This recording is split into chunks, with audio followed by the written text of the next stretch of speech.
Ernakulam Manjali എസ്.എൻ. GIST കോളേജിന്റെ ജപ്തി നടപടിയിൽ താൽക്കാലിക ആശ്വാസം. കോളേജ് മാനേജ്മെന്റും ബാങ്ക് അധികൃതരും തമ്മിൽ നടത്തിയ ചർച്ചയിൽ ബാങ്കിന് അടിയന്തരമായി 1 കോടി രൂപ നൽകിയാണ് പ്രശ്നത്തിന് പരിഹാരം കണ്ടെത്തിയത്. 3 മാസത്തേക്ക് ജപ്തി ഉണ്ടാകില്ലെന്ന് വിദ്യാർത്ഥികൾ ആശങ്കപ്പെടേണ്ട സാഹചര്യമില്ലെന്നും കോളേജ് അധികൃതർ അറിയിച്ചു. എന്നാൽ പ്രശ്നത്തിന് ശാശ്വതമായ ഒരു പരിഹാരം കാണണമെന്ന് രക്ഷിതാക്കൾ ആവശ്യപ്പെടുന്നു. 2014 വായ്പയെടുത്ത 4 കോടിയുടെ തിരിച്ചടവ് മുടങ്ങിയതോടെയാണ് എറണാകുളം മഞ്ഞാലി എസ്.എൻ. ജിസ്റ്റ് കോളേജിൽ കൊട്ടക് മഹീന്ദ്ര ബാങ്ക് ജപ്തി നടപടിയുമായി എത്തിയത്. 10 മണിയോടെ കോളേജിലെത്തിയ ബാങ്ക് ഉദ്യോഗസ്ഥരെ രക്ഷിതാക്കളും വിദ്യാർത്ഥികളും ഗേറ്റിനു മുന്നിൽ തടഞ്ഞു. പ്രദേശത്ത് സംഘർഷം സാധ്യതയുള്ളതിനാൽ വൻ പോലീസ് സന്നാഹവും സജ്ജമായിരുന്നു. വിദ്യാർത്ഥികളുടെ ആശങ്കകളൊന്നും പരിഹരിക്കണ്ടേ? കഴിഞ്ഞ 5 മണിക്കൂറായി ഞങ്ങൾ നിൽക്കാൻ തുടങ്ങിയിട്ട്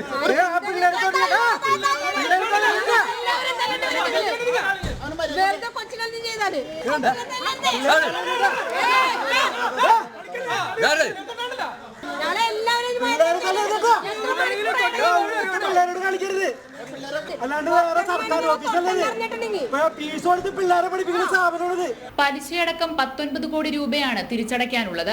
1000-ലധികം വിദ്യാർത്ഥികൾ പഠിക്കുന്ന കോളേജിൽ ബാങ്കിന്റെ കടബാധ്യതയെക്കുറിച്ച് രക്ഷിതാക്കൾക്ക് മുൻപ് സൂചനയൊന്നും നൽകിയിരുന്നില്ല.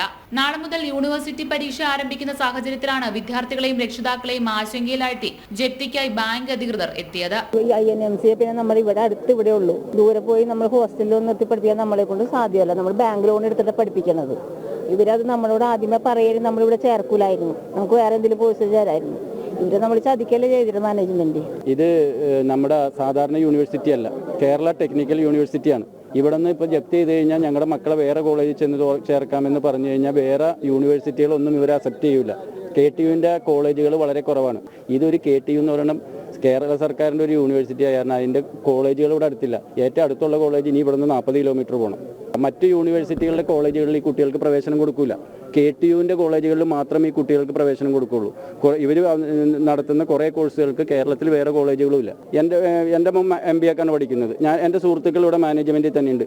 നമ്മളിവിടെ ചേർക്കാൻ വരുന്ന സമയത്ത് ഈ മാനേജ്മെൻറ്റോ അല്ലെങ്കിൽ ട്രസ്റ്റികളോ ആരും ഈ കോളേജിൽ നിലവിൽ ഇങ്ങനെ ഒരു ഇഷ്യൂ ഉണ്ടെന്ന് ആരോടും പറഞ്ഞിട്ടില്ല. മാനേജ്മെൻറ്റും PTA എന്ന് വെച്ചാൽ രക്ഷാകർത്താക്കളോ കുട്ടികളോടോ ഇവിടുത്തെ ഇതുവരെയുള്ളൊരു കാര്യവും പറഞ്ഞിരുന്നില്ല. കാര്യം പറഞ്ഞാൽ മാത്രമല്ല നമുക്ക് ഇത്ര ഇഷ്യൂ ഉള്ള കോളേജാണ്, നമ്മളത് ചേർക്കണമെന്നൊരു തീരുമാനം എടുക്കാൻ പറ്റുള്ളൂ.